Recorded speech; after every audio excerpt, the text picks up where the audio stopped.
Tahu-tahu masuk ke kelas, manggil Mas Fajar Sodik ditimbali apa teng studio. Langsung seketika lemes Mas.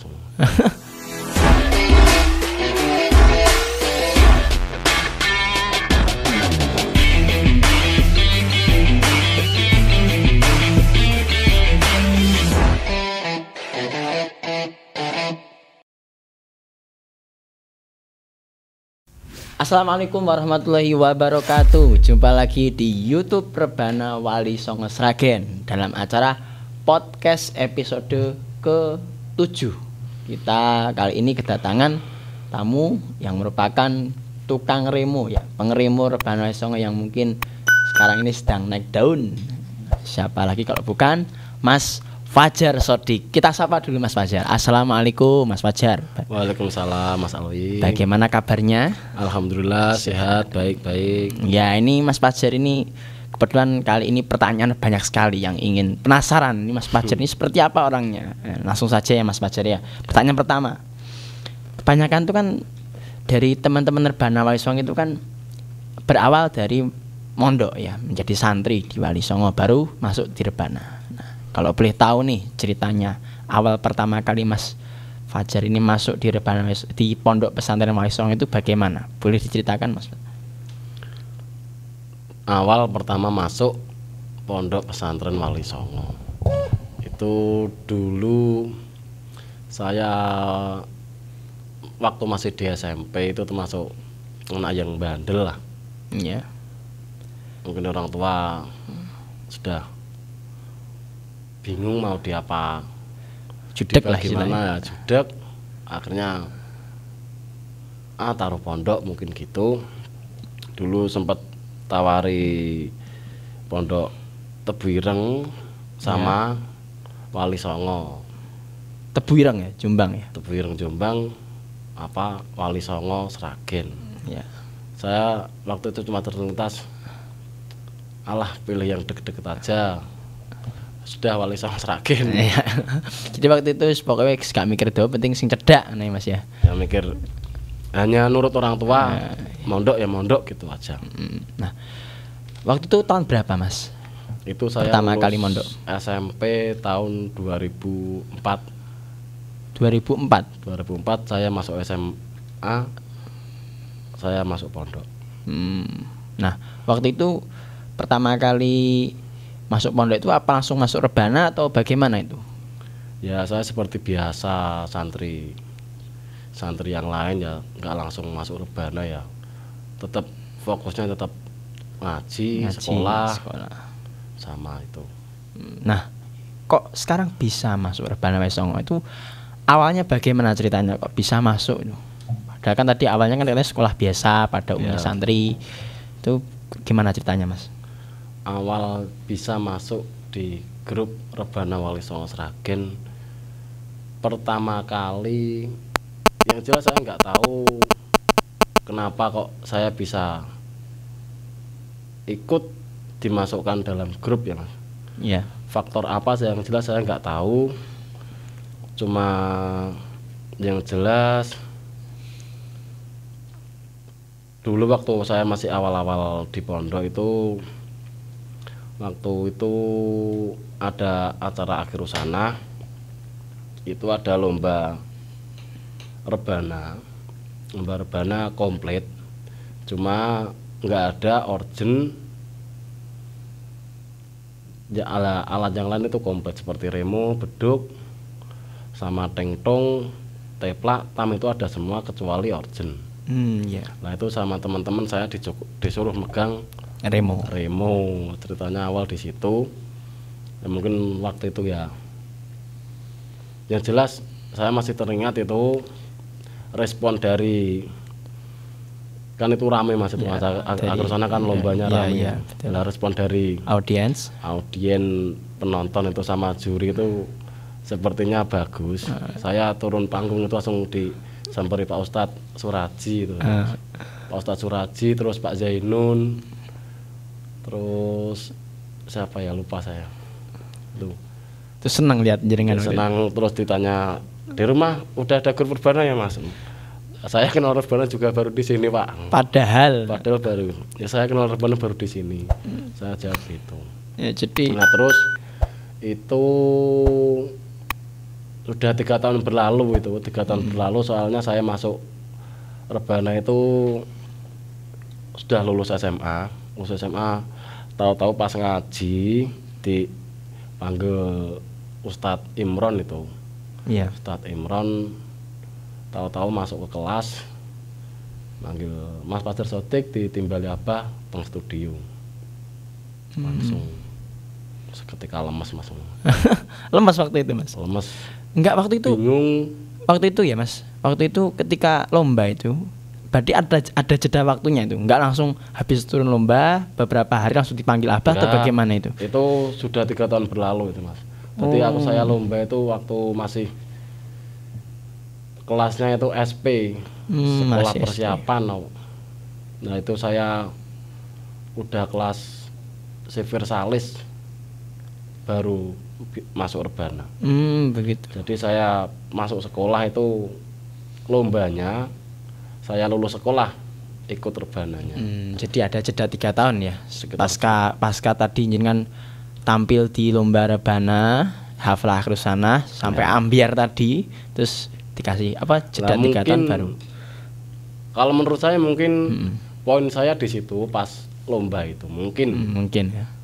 Soalnya setelah itu saya nggak pernah menyenggol alat rebana, terus di studio.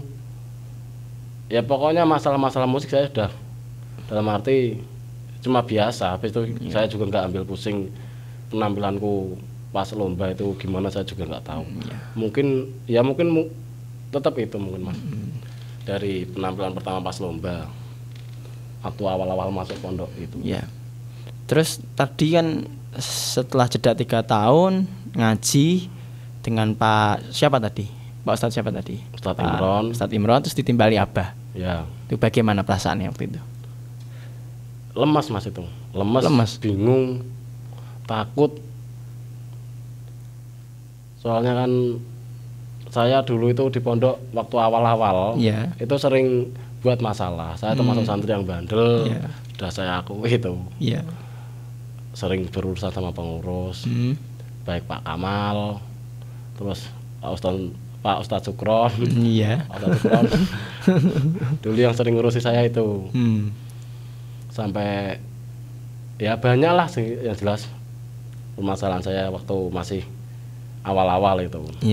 Nah itu saya sampai kelas 2 itu saya sudah jadi pendiam lah. Dalam arti pendiam sudah nggak neko-neko, udah nurut lah sama pengurus, udah mulai.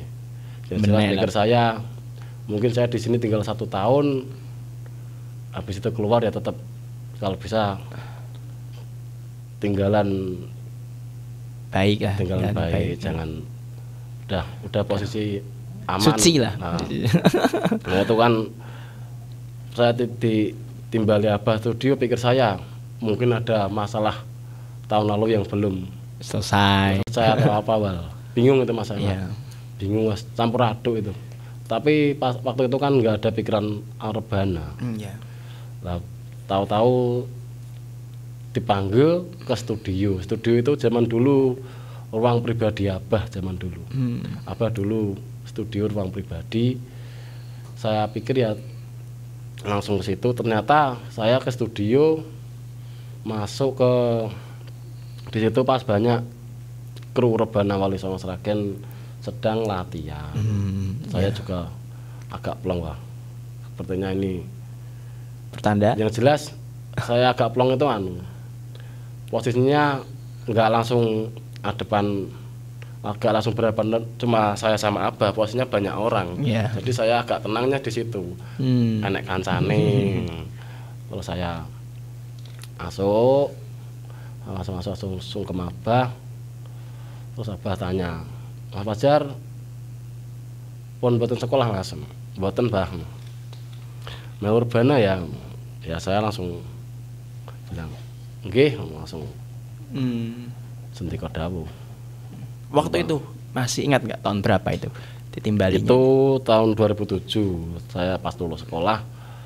Saya lulus sekolah, pikir saya paling di sini tinggal beberapa bulan, nunggu akhir sana, tinggal liha-liha sambil nunggu ijazah keluar. Ya taunya malah suruh rebana, ya sudah saya akhirnya rebana dulu ya.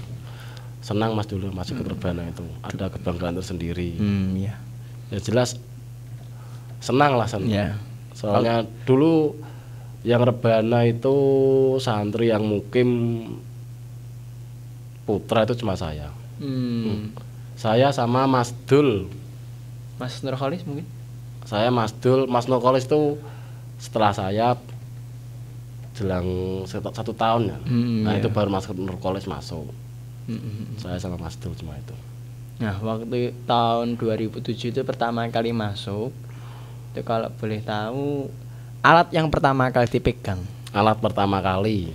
Apakah remo sama seperti yang diidam-idamkan waktu jenengan tampil dulu ketika lomba haflah itu atau bagaimana, atau alat apa? Pertama kali ya saya juga disuruh remo, tapi tidak komplit Mas. Kan saya dipanggil Abah itu, di situ banyak kru rebana sedang latihan.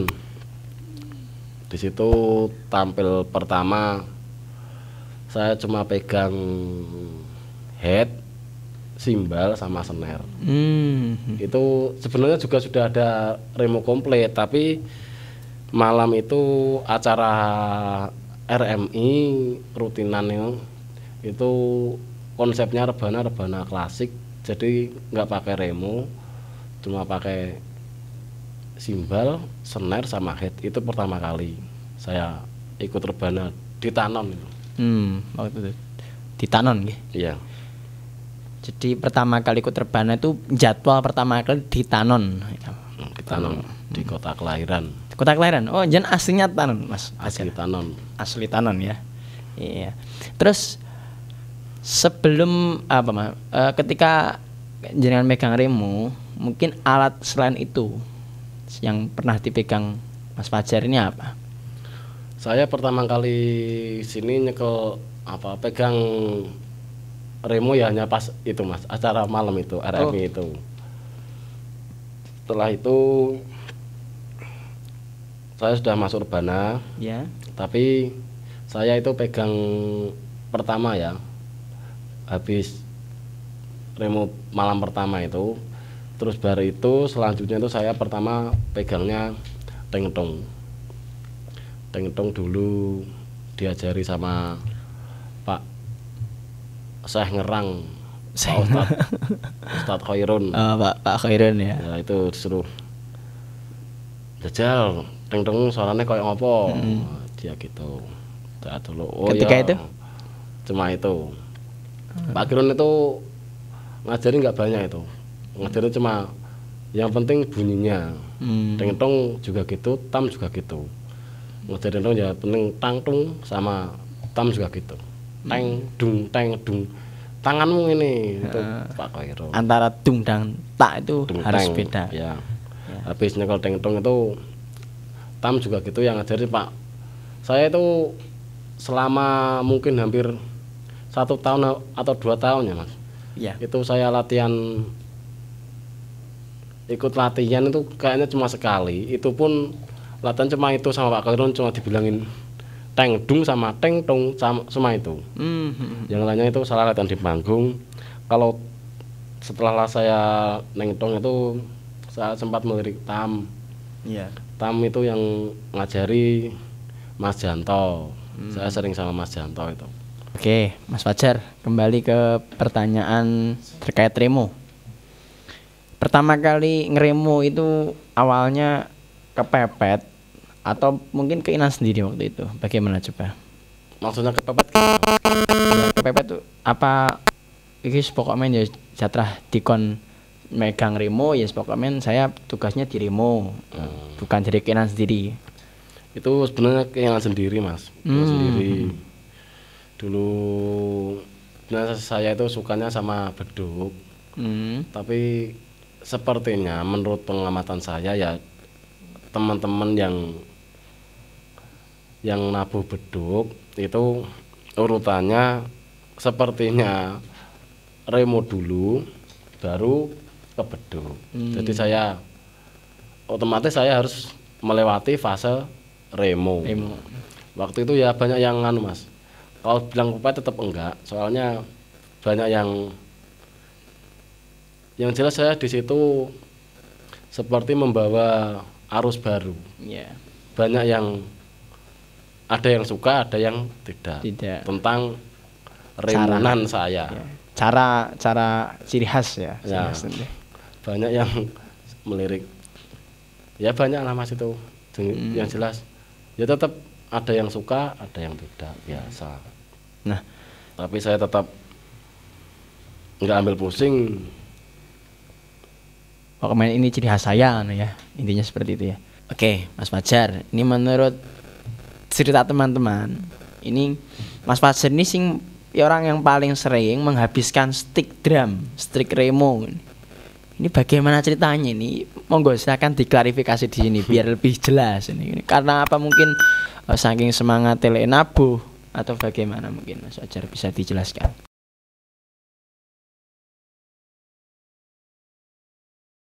Nama anak saya Faza Ghifari Ahmad Salendro. Boleh, Salendro ini. Ini Salendro ini nama unik Mas. Kok boleh tahu nggak sih kenapa kok bisa dinamakan Salendro?